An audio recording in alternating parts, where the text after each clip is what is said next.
I was thinking about my experience here living in an over 55 gated community. It's really weird. Politically, it's weird. The people are usually biased and set in their ways, Um, I tried a couple of years ago, I tried a meditation class here and it fell flat on its face. It didn't work. Mm, And I realized now what I did. I needed yeah. to be more of a Rupert Spira or an Alan Watts, not just coming in and saying, here's how you meditate. Now quiet Yeah. down, close your eyes and meditate. Wrong. So if I try it again, it's going to be more of a conversation thing like we're having, let's talk Yeah, about definitely. spirituality versus religion, why are you here? That kind of stuff, more Definitely. conversational and less instructional, I guess. So I may try it again, but the first one And I was like pretty the nature of dialogue too, because it's like a living thing, and you can meet exactly. people where they are, and you can, Yeah.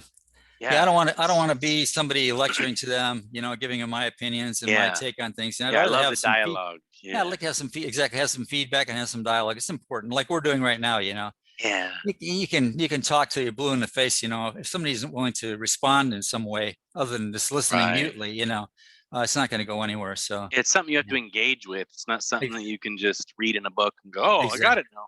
exactly, yeah, They exactly. So gotta, yeah, there's a skillfulness there of how to detect where someone's at and what the hang up is, and then how to kind of shatter that delusion yeah. gently without freaking them out. Yeah, with a group, it's even more difficult, because you don't know where anybody's coming from. I Yeah, mean, some of them have religious beliefs, some of them have yeah, dogma, some of them have preconceived ideas, and it's hard to get through a lot of that stuff. So definitely. I finally just gave it up. I thought, well, maybe I'll try it again, maybe not. We'll see how it Yeah. goes. So. So anyway, so other than that, I don't know.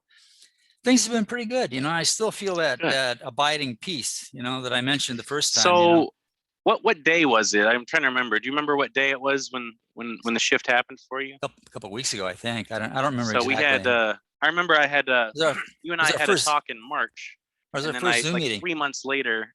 Yeah. Yeah, 3 months later I sent you because I was kind of behind on my YouTube things. So I started late, but I have Yeah. so many calls. So I sent you the video 3 months after we had the first talk, When I and looked at then the video, that's partway when I through real the review. yeah, when I looked at the video, that's when I realized that something had happened, that I was aware of it probably subconsciously. But looking at the video, I realized, wow, this has really happened. It's happening. It's happened to me. It's happening now. And it continues to happen. You know, Wow, it's like my life will never be the same. I mean, in terms of my wow, life is my life. I look at that and it's fine. I'm not going to try to change it at all. I wouldn't want to change it, but in terms of yeah, the way I view myself, my relationship with other people, the environment, anger, emotions like anger, happiness, frustration, whatever. It's all like I'm more of an observer now than I am a yeah, victim. I'm not yeah, so caught up in things that I'm not thinking about anything other than the emotion. I'm expressing the emotion. Now I can observe myself from a distance and see what I'm yeah, doing and exactly. laugh at myself frequently, for being so stupid or so Yeah, reactive. So yeah, that's probably a big part of what happened, other than just, and awakening. I don't know how I told you, I've been at this since 1970. I started listening to New Age tapes and meditating. Then I gave away the New Age tapes. I said that wasn't working. That's another distraction. And so yeah. I just started meditating, and that's when things began to change for me. I did it for years. I haven't done it lately, but I did it for probably, I don't know, 15 years, almost every day.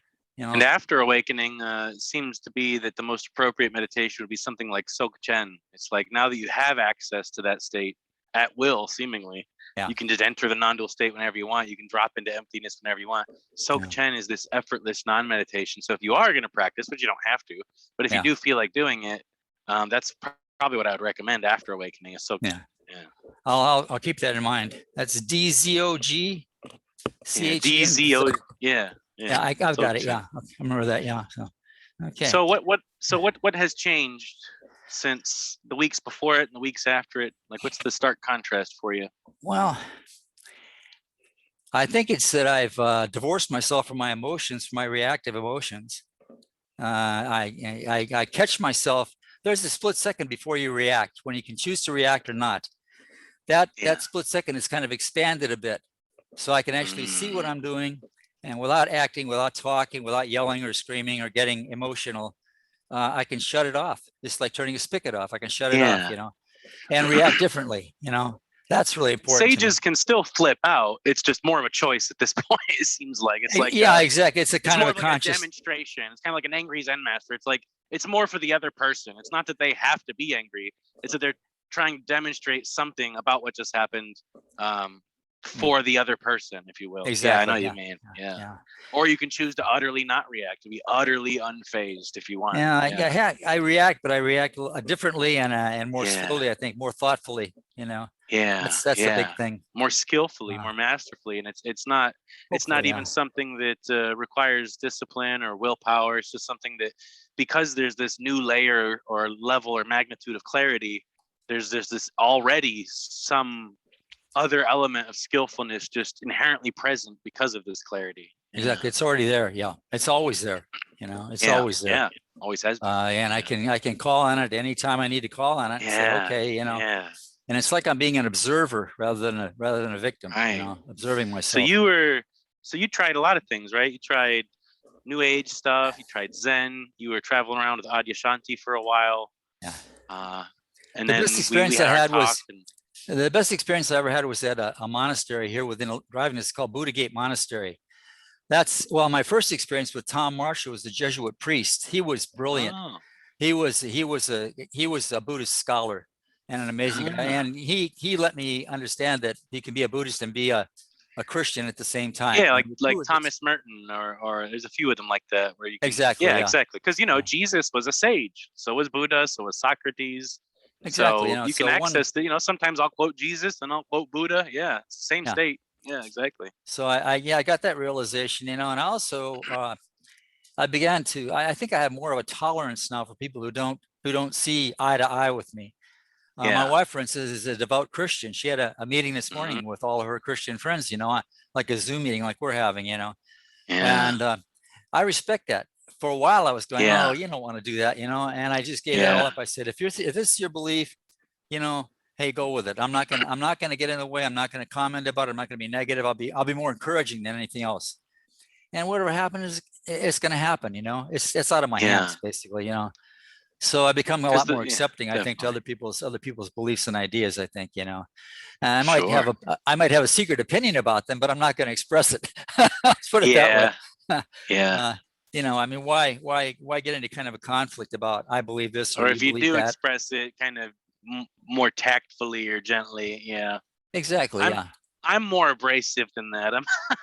I'm kind of direct, and I've kind of gotten more gentle about it over the course of time, because I see how people are in certain parts of the journey and it unfolds on its own, and you can't force it, and they have to do the real work themselves anyway. So I know what you mean. It's like you can just see where someone's at in the journey and just kind of respect that. And enjoy each other's company instead of you don't have to always be in debate mode. You can just enjoy the company of someone. Yeah, exactly. And and accept it for what it is. Maybe you think it's faction. Everybody's got an opinion about everything, basically. Whether it's spoken or kept to yourself. Everybody's got an opinion about everything and everybody. That's just his human nature. But at some point you learn to be more tactful, I think. And less, as I said, less abrasive. I was pretty direct and pretty blunt for a long time. Me too. I still am. I am too, to a certain extent. Only very recently did I kind of realize, like, okay, like there's more gentle ways to meet people halfway to get through to them more clearly. Kind of like planting a seed for the future that might one day bloom if they water it, type of thing. Exactly. And you accomplish the same thing, just takes a longer period of time. That's all. You're not so forceful or aggressive. Yeah.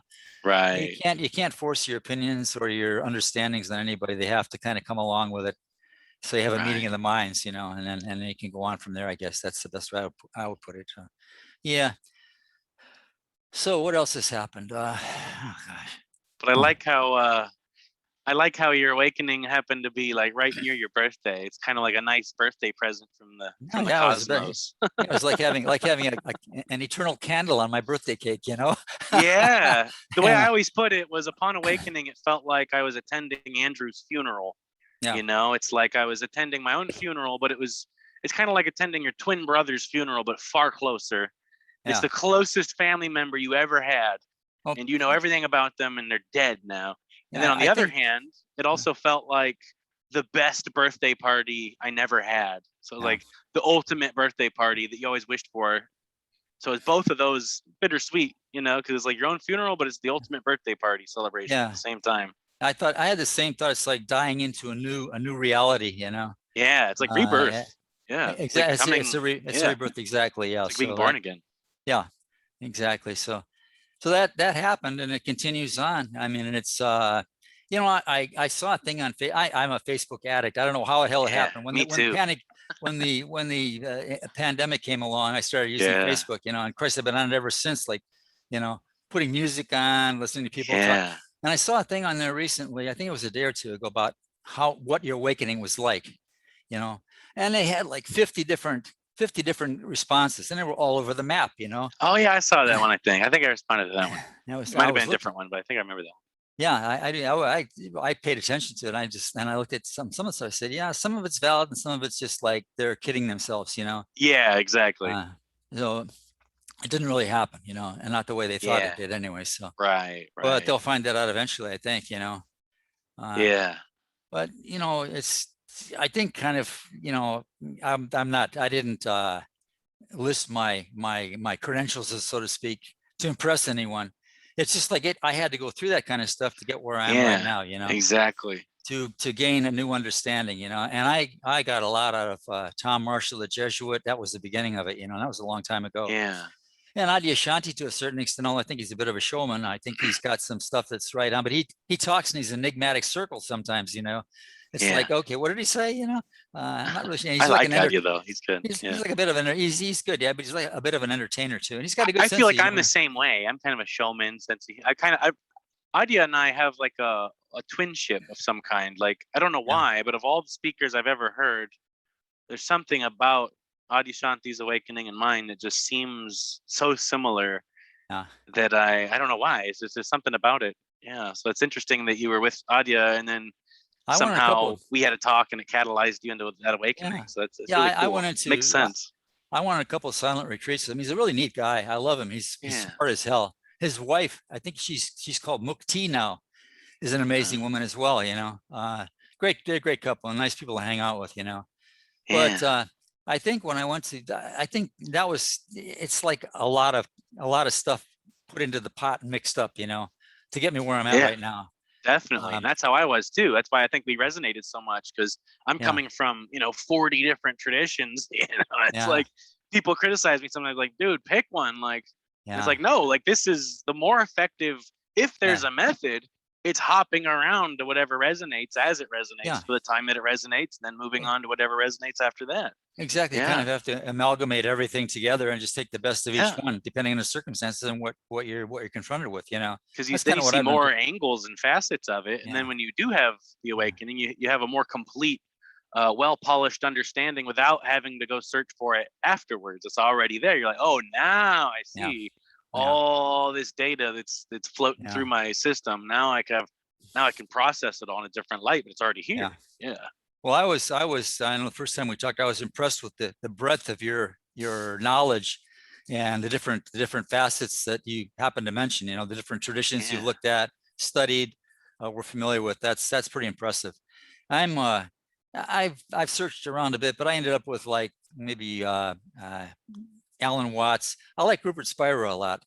He's like a plainclothes guru to me, he's a neat guy. He's straightforward. He's humble. He's a good sense. I like listening to him probably more than anything. Watts is pretty amazing. Sadhguru is a showman, as I said. He's got that. I do like Sadhguru. I do like him. He's pretty flamboyant. I like him. He's pretty flamboyant. I like that about him, though. He's got a huge following in India. He does. He does.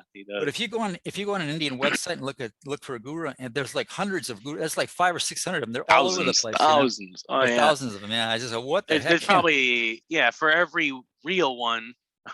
For every authentic sage, there's 100 fake gurus in India. It's part of the culture. Yeah, it seems like it really is. Yeah.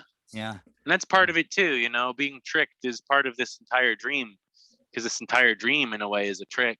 So it kind of makes sense that would be part of it as well. That there's people faking it. There's people that think they have it and don't. There's a lot of people, even full-on so-called Zen masters and speakers and spiritual teachers that had a tiny little glimpse and then based their entire teaching career on it, which usually doesn't work out because it was only a glimpse and it's not the full awakening. Limited. But it's too limited, you know. Yeah. And once you do have that shift, it's not something you have to remember. It's a different modality of being. It's a different state of mind. It's something that happens to you. It's permanent. Permanently, permanently, and you don't permanent as the lifetime at very least. Yeah, exactly. And you don't have to display. You don't have to think about it. It's just kind of there, you know. Right. But mine wasn't the gestalt and aha, you know, kind of a thing. Mine was like more of a, I've been doing this for a long time, and you know, Andrew is a catalyst. What you said to me in our first exchange made it happen, you know. Wow. And it was pretty. That's great. It was, you know, my hat's off to you because you did something that no one else has been able to do. And I certainly haven't been able to do myself, you know, and that was, so that's, well, it's a great honor to be a part of that too. You know, that's really cool. You're the first one that's ever come forward and said, you know, you were the catalyst for my awakening. And obviously that's what I'm trying to do all the time, you know, so it's good within 3 months to have at least one wake up. That's amazing. That gives me, I'm glad I acknowledge. I'm glad I acknowledge that happened. I really appreciate that. Yeah, sure. Because without you, I wouldn't have thought about the things that I'm thinking about. I wouldn't have confirmed some of the things that I had to have confirmed from someone else, someone whose knowledge I respect, whose opinion I respect. That would be you. You know, I had to go beyond that, beyond my own thought process, my own crazy brain. You know, got to get out of the loop. Exactly. Because that's the thing. The arena of the seeking mind is this little blip within the actual awareness, and you don't know that until awakening. Upon awakening, you're like, oh, there's all this. Like, you still have access to the dualistic mind and the personal opinions and the reactivity. Like, you still have all that. It's not like you lose that technically. It's just, but you see how it becomes ethereal. Yeah, you can see right through it, and you see can how limited also, it is, you know. And you can access the other part of it outside of that little circle now, at will. And it's pleasurable. It's enjoyable when you do, and you can kind of go back and forth, and you can realize like, oh, this feels this way and this feels this way. Okay. Well, the realization for me was kind of a newfound peace, you know, that I finally got there. You know, I don't know how it happened. A lot of searching for years and years and years, and now I understand. I get it. You know, it's been internalized in my mind, my subconscious, my being, my entire being, you know. And your energy body, my that's awareness, the thing. everything. The energetic impressions are wiped clean upon awakening. That's why it's like a death and a rebirth. Yeah. Because it's you know, from the outside, your family might not even be able to detect certain things if you still act a certain way. You know, you kind of play the role, you play the part. And yet they might also detect that, you know, there's this undeniable clarity all of a sudden. There's this undeniable spike in what they might call wisdom. Yeah. We might not call it that, but they might call it wisdom if they're trying to detect what that is, that clarity. Yeah, you know, and the Christianity thing. So I'm fine. And that's the thing for me too. I when I was a seeker, I was extremely anti-Christian, even though I went to a Jesuit university as a hyper-Buddhistic type of intellectual, you know. Yeah. I was always very spiritual, you know, since birth. But yeah, I used to think that, and it's, you know, now I can see what Jesus probably actually said. You know, he wasn't actually talking about some of the stuff they talk about in Christianity, and yet the actual Jesus was awake. It was the same non-dual shift in perspective that Buddha had, or Socrates, or you and I. It's the same exact. It's ordinary, but it's very clear. And he was telling people the same stuff. It's just it's a game of telephone over thousands of years. And it gets translated into different languages, and things get lost, you know. And it's still going on today. I mean, it's probably the biggest, aside from Buddhism and maybe Taoism or whatever. It's huge. Huge. But you know, Lao Tzu, Buddha, Socrates, Jesus. It's the same thing.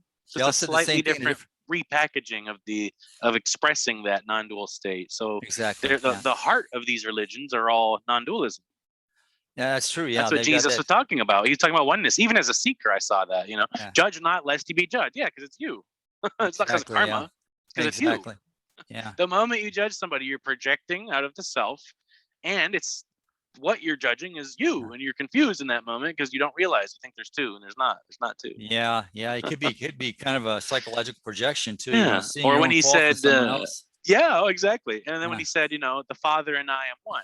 It's the same thing as an Advaitin saying, you know, there's not you and then a separate being called God and then you're a separate being. No, what you really are, your own true nature is much grander and less limited than your human concept of God. Yeah, And yeah. it's you. I was raised as a Catholic in a household that was a split religion. My mom was Lutheran, my dad was Catholic. Back in the 1940s, when I was a kid, the Catholic Church said, "You will raise your son or daughter as a Catholic, Yeah. if your wife is not the same religion." Right. So I got raised. I went to catechism, confirmation, first communion, the whole deal, and and it could be traumatizing. Yeah, I was brainwashed, and it took You're me a long brainwashed into time. shame and guilt. Literally, they're strengthening the dualistic side that causes suffering.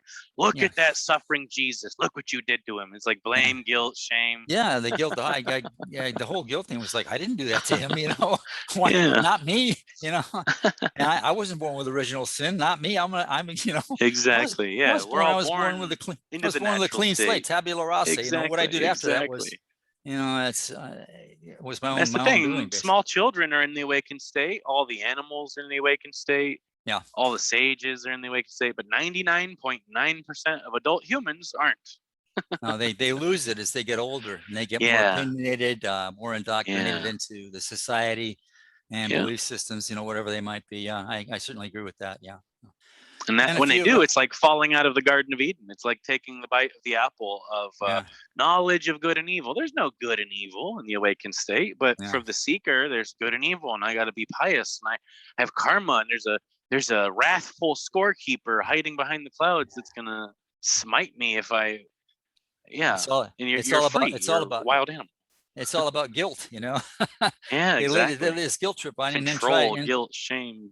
Yeah, and then if you tithe enough every Sunday, repression, you might buy your way out of the guilt, If you buy the special card, whatever you did, you get straight to heaven.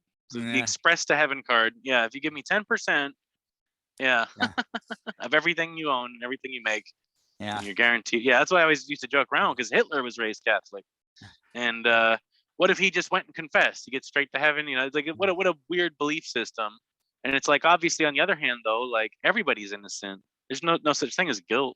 It's like buying. And therefore, there's no such thing as innocence either. But we're all innocent. Yeah, it's like buying your way into nirvana. What's the price? In dollars and cents, or in emotions, or in beliefs. Who knows what? It's all one, I guess. Yeah. Interesting. Oh, let's see what else is going on. That covers a lot, really, for me right now, I think. Yeah.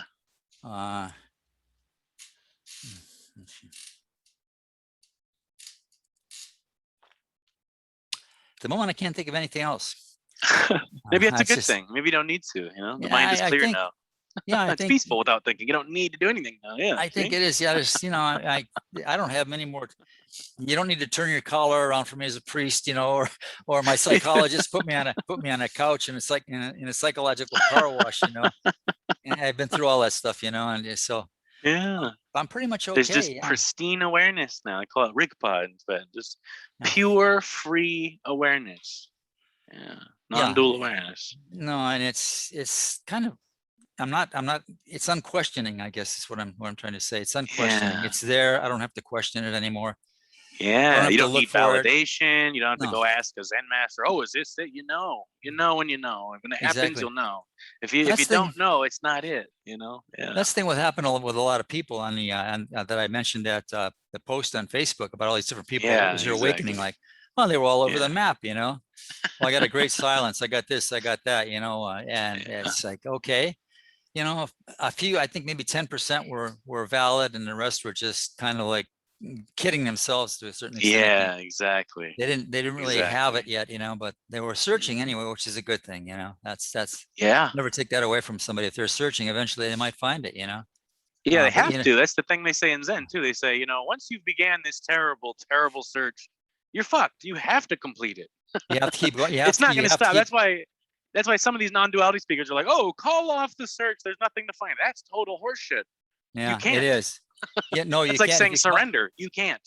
No, if you call it off, that's probably your worst mistake and your biggest loss would be stopping the search. They're gonna go seek it some other way. Like, I called off spirituality, and now I'm a power broker, CEO guy. It's like, well, you're just seeking money. The seeking energy is still there, or now you're seeking fame or power or pleasure or whatever it is. Yeah, it's like they got Eckhart Tolle. I saw a thing on Facebook about Eckhart Tolle, The guy's a multimillionaire from selling people Oh, his line of bullshit, you know.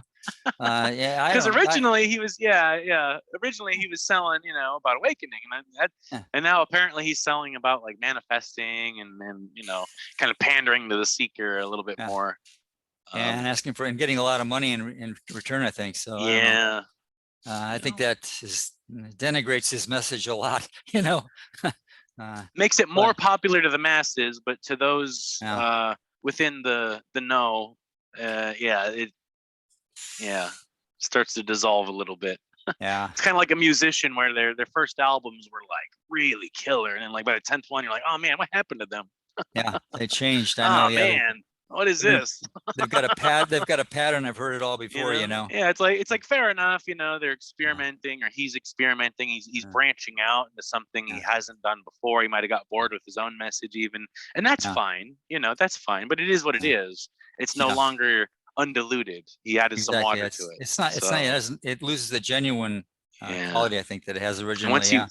When you pander to the self a little bit more and more and more, you just slowly become kind of a false guru. But if you don't pander at all, then you're a legit sage type of deal. Yeah, you know, exactly. But you can do it gently. But if you're consciously pandering to the self to be more popular, it's kind of goofy. Like people message me and Howard sometimes, and they'll say things to us like, well, you know, you got to edit your message, you got to be someone totally different, say something totally different if you want to be popular. And it's like, then fuck being popular.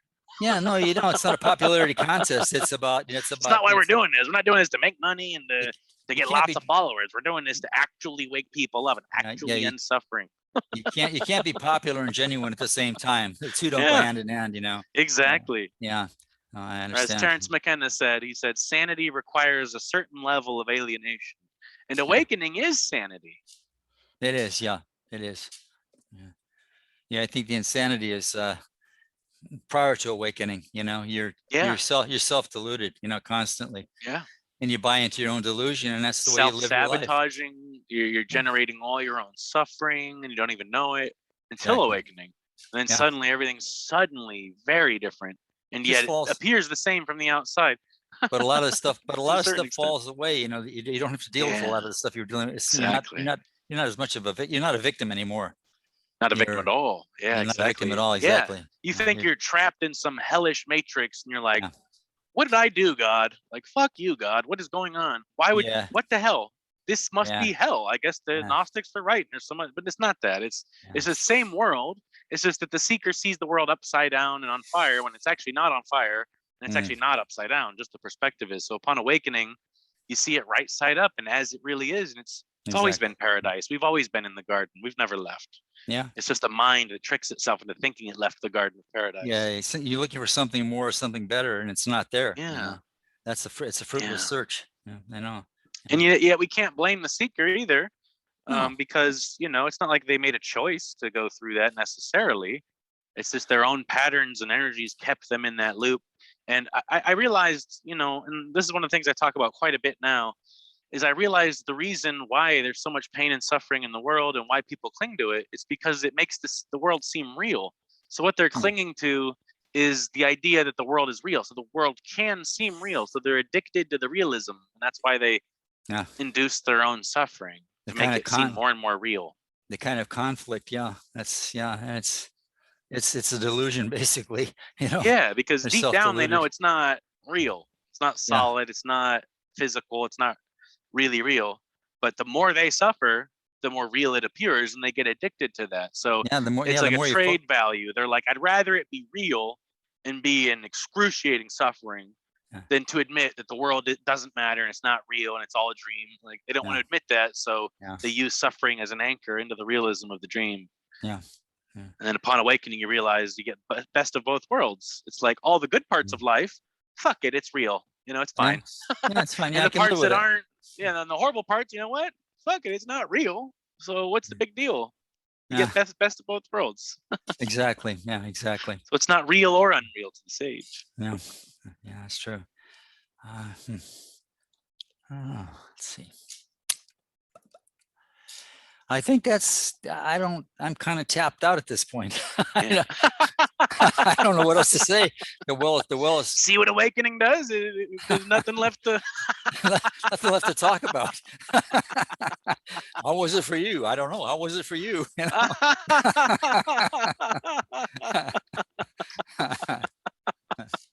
I love it. Well, thanks so much, Gary. It's always a pleasure to talk to you. I'm glad we got to talk about this. And you're the first one that woke up from these talks or while listening to them. So that's amazing. It's a great honor to be a part of your awakening journey, man. That's great. Yeah. Alexa, stop. My Alexa, she started chattering about something or other, about something in Chicago. I don't know what the She's hell like, I have something to say. You guys are being quiet. I have something to say. She picks up our conversation and chimes in with something totally not real. It's like totally irrelevant. She's like, I'm a real person. Alexa hasn't been awakened yet, I guess. She thinks she's a real person still. Yeah. Probably.